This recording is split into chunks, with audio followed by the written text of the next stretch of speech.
فيما يخص يعني مباراة اتحاد بوخضرة والنصر بجوج، يعني راح تكون مباراة مهمة لنا في أول مباراة يعني داخل الديار. فيما يخص يعني المجموعة ممكن تكون لحد الساعة يعني محضرة بنسبة 60 حتى 65%.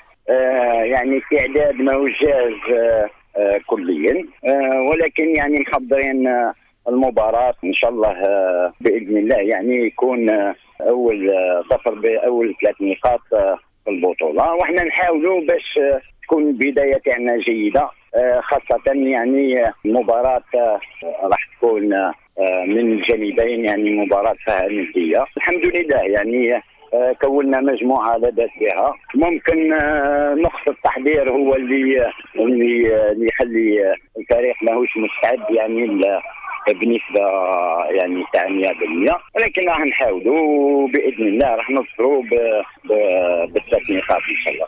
إذا رسميا فريق اتحاد بوخضرة يستقبل نصر بجوج في ملعب العقيد شاب. نعم، تم الاتفاق يعني، ونشكر بالمناسبة يعني المسؤولين تاع ملعب العقيد شاب واللي سهلوا لنا المهمة باش تكون يعني مباراة يعني داخل الديار.